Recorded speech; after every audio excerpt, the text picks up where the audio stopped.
Hello all, welcome to Teju foods and blogs. ఈరోజు పావు బజ్జీని ఈజీగా ఎలా ప్రిపేర్ చేసుకోవాలో చూపించిపోతున్నాను.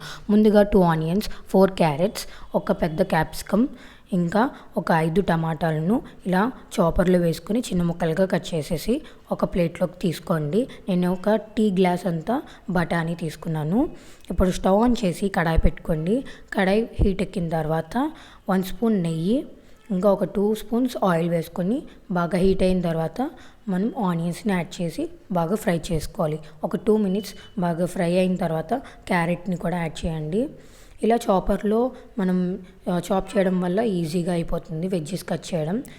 ఇలా ఒక 2 మినిట్స్ ప్రతి ఇంగ్రీడియంట్ని యాడ్ చేసుకున్నప్పుడు 2 మినిట్స్ మనం బాగా ఫ్రై చేసుకుంటే పావ్ బజ్జీ కర్రీ అనేది చాలా రుచిగా ఉంటుంది.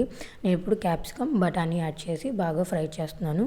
మీ దగ్గర మీకు టమాటా ప్యూరీ కింద ఇష్టమైతే మీరు ప్యూరీ కింద చేసి యాడ్ చేసుకోండి. నేను అల్లం వెల్లుల్లి పేస్ట్, ఆ తర్వాత టమాటాని చిన్న ముక్కలుగా కట్ చేసి వేసుకుంటున్నాను.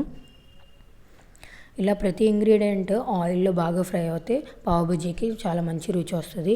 నేను వాటర్ వేసి ఈ కూరలన్నిటినీ మగ్గనివ్వట్లేదు, లాస్ట్లో చేస్తాను ఆ ప్రాసెస్.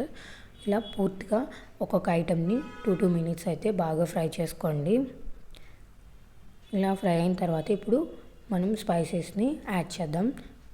రుచికి సరిపడా ఉప్పు, 1/2 టేబుల్ స్పూన్ కారం, 1/2 table spoon Kashmiri red chilli కారం. ఇది కలర్ కోసమని యాడ్ చేస్తున్నాను. మీ దగ్గర లేకపోతే మీరు మామూలు కారమే వేసుకోండి.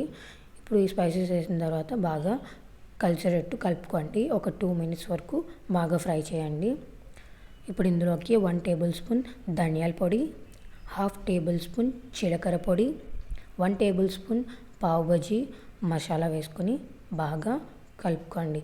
ఇప్పుడు ఈ కర్రీ అంతా కూడా చాలా దగ్గరగా పడిపోయింది, చూసారు కదా. ఇలా దగ్గరగా ముద్ద కింద వచ్చిన తర్వాత ఇందులోకి 1 గ్లాస్ వాటర్ని వేసుకొని బాగా కలిసేటట్టు కలుపుకోండి. స్పైసెస్ కర్రీ అంతా కూడా వాటర్లో బాగా కలిసేటట్టు కలుపుకొని ఒక 10 నిమిషాలు హై ఫ్లేమ్లో మగ్గనివ్వండి మూత పెట్టేసి. 2 నిమిషాలకు ఒకసారి మూత తీస్తూ కర్రీని కలుపుకుంటూ ఉండండి, లేకపోతే అడుగు పట్టేస్తుంది. మనం ఐరన్ కడాయిలో చేసుకుంటున్నాం కాబట్టి కర్రీ అనేది చాలా మంచి రుచిలో వస్తుంది. తప్పకుండా ఐరన్ కడాయిలో చేసుకోవడానికి ట్రై చేయండి. ఇలా మొత్తం నీళ్ళంతా ఎగిరిపోయిన తర్వాత స్మాషర్తో ఒకసారి స్మాష్ చేసేయండి. ఆ తర్వాత ఒక 2 నిమిషాలు ఫ్రై చేసుకుని వాటర్ని గ్రేవీ కోసం కొద్దిగా వాటర్ యాడ్ చేసుకుని ఇలా ఒక 2 నిమిషాలు కలుపుకొని స్పైసెస్ అన్నీ కరెక్ట్గా ఉన్నాయో లేదో చూసుకుని అడ్జస్ట్ చేసుకోండి. లాస్ట్లో కొద్దిగా కొత్తిమీరని వేసుకుని ఒక 2 నిమిషాలు అలా ఫ్రై చేసి స్టవ్ ఆఫ్ చేసేసి ఆ కర్రీని మొత్తం ఒక గిన్నెలోకి తీసేసుకోండి. ఇప్పుడు మీరు బన్స్ని నెయ్యితో కానీ, బటర్తో కానీ, నూనెతో కానీ ఫ్రై చేసుకోండి. నేను ఇక్కడ వెన్నపూసతో ఫ్రై చేస్తున్నాను. ఇప్పుడు ఒక ప్లేట్లోకి సర్వ్ చేసేసుకోండి.